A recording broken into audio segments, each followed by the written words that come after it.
Hello, in this video I shall be giving the analysis on a topic related to COVID-19 vaccine development. So that is Pfizer's COVID-19 vaccine. So recently we got the interim results of phase 3 clinical trials of this. So this is in news and we need to be cautiously optimistic about our COVID-19 vaccine developments globally because we are good at doing our clinical trials and all, and the reports are being good, but we need to have little caution because the reports or the performance of these vaccine candidates are not totally fine or in terms with the COVID-19 virus disease. So this is how we need to analyze that it is positive, but at the same time we need to be cautious about the vaccines. The recent vaccine, that is Pfizer's COVID-19 vaccine, is showing this trend of to be cautiously optimistic. The name of this vaccine, they have named it as BNT162B2. So this is the name given to the vaccine. And the phase 1 results of this vaccine, we are going to consider two phase results that are very important, that is phase 1 and final phase 3, as phase 2 is mostly observatory. So phase 1 results obtained that it gave adaptive immune system responses in these patients or in these persons into whom these vaccines are trialed in clinical trials. So as part of clinical trials, we select a small group of people into which this vaccine will be injected, and we tend to see what responses that those people develop due to this intake of vaccine in phase 1 trials. So they have developed immune system responses. So these immune system responses are in the form of developing neutralizing antibodies to this particular virus in their body, and specific T cells. These two kind of cells are developed. Antibody cells and T cells are developed in the patients that got injected with phase 1 clinical trials of this Pfizer's COVID-19 vaccine. So this is a positive trend, as neutralizing antibodies and specific T cells are two major components of immune system. So this has got capacity to fight against the virus, and the trials are done on younger adults and older adults. The younger adults are those who fall in an age group of 18 to 55, and the older adults are those who fall in an age group of 65 to 85 years of age. So these trials are done on them, and the preclinical trials that are done before these clinical trials are on human beings, the preclinical trials were done on rhesus macaques. So we know that on rhesus macaques we do a lot of trials, and these are a kind of monkey species. So on them the preclinical trials were done, and all of these are showing good trends.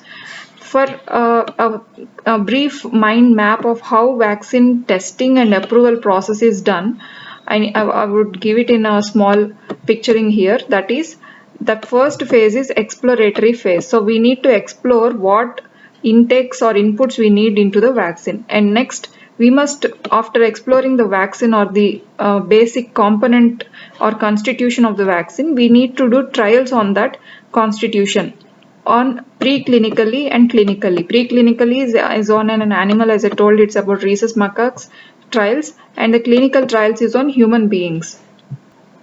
So this clinical trials would include three phases. So basically three phases are phase 1, phase 2 and phase 3. In phase 1 clinical trial, we tend to take a small group of tentative group of people. They need not be patients, but we randomly pick up those volunteers who would want to get trials on them. So that random group is done vaccinated in phase 1 trials. In phase 2 trials, we are taking the exact patients for whom we are designing the vaccine. For example, if it's COVID, we are taking these symptomatic patients who are showing the symptoms of COVID-19, and we are injecting the vaccine into them. That is done in phase 2. And in phase 3, we are going to see the efficacy or the safety, if there are any adverse effects of the vaccine, or to what range of lasting effect this vaccine has on them. So this is what we are going to see in phase 3 of our clinical trials. So these trials are done on human beings. Later this will be reviewed, and depending on that this will be approved by FDA. FDA is Food and Drug Administration. So FDA approves this particular trialed vaccines, and finally they'll be manufactured, and finally they'll be marketed. So this is the overall steps in which vaccine testing and approval process is done. So now we are speaking about a particular company, that is Pfizer. So Pfizer company is famous, is on forefront in developing vaccine for COVID-19, and Pfizer company is doing these trials on mRNA platform. So they are using messenger RNA platform for developing this vaccine, and the outcomes are also very encouraging.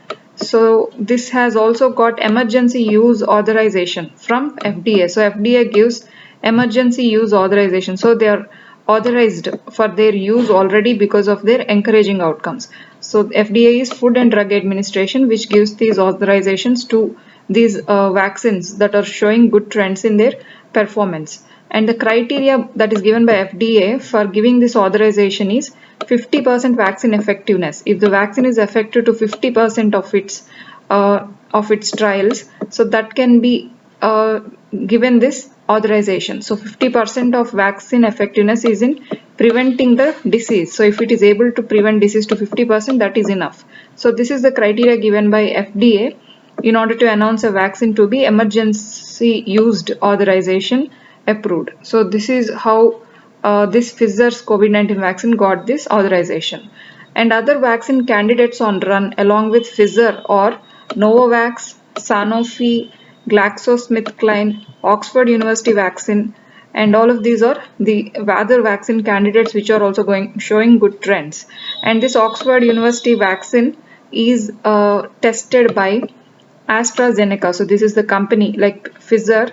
This is a company that is testing the vaccine that is developed by Oxford University. So this is also in the forefront right now. So this is the basic scene, how the vaccine trials are going on and how we are going to able to develop something out of this kind of vaccine for COVID-19. But I have told that this is a cautious positivity, cautious optimism. So that is why we are cautious and why we are optimistic, why we need to be positive, as well as why we need to be little cautious about these trials. So I have given substantiating points here for these two words. So that is, there is no details of what against, particularly of against what this vaccine is working. So whether it's for mild cases or whether it's effective for moderate cases or whether it is effective for severe cases, we do not know because of these interim results we got out of phase 3 trials. So this is not showing any kind of details to this extent. And can it prevent death or not? So this vaccine is also not giving us any detail whether it's going to be preventing the death rate or not, or it's going to prevent the death of the persons that are affected with COVID. And is it effective against asymptomatic infections? So in this phase 3 trials, phase 2 trials, we have taken patients that are showing symptoms. So, but can it be effective against asymptomatic infections or not? To this extent, we do not know about the performance of the vaccine. So this is a drawback. And can it control the transmission? So basically, the first forefront feature that we are speaking about COVID-19 is about transmission. So can it curb transmission? And is it effective in older adults or not? We do not know. And how long it will last, its protection in an individual. So all of these are yet to be known. So these are the basic drawbacks. So we cannot be totally happy about the vaccine right now until these things are proved to be good. And the phase 3 interim results, why we need to be optimistic is they're showing good effectiveness, more than 90% effectiveness. FDA has told a vaccine can be more than 50% effective, but this is showing more than 90% effective in its prevention. So this is a positive trend. And there are no adverse effects seen in the patients that are given this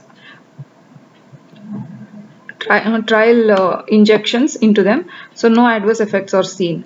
And also 43,000 trial participants that participated in this are totally symptomatic patients, and all of them have shown no adverse effect at all. And the vaccine efficacy is very less, that is within a 28-day span after the first dose, the protection or the prevention against this particular virus is starting in them. So it takes only 28 days for the vaccine to actually work in the body and bring a final result or the final protection to the human body. And the first and second dose vaccines are 21 days apart, which is also very less time. So within around 28 plus 21 days, a person can be totally prevented from the disease. So these are the positive points and these are the negative points. Finally, we need to come with our own understanding of whether this is good or bad, and we need to be cautiously optimistic about these results. So this is the topic for today, and thank you.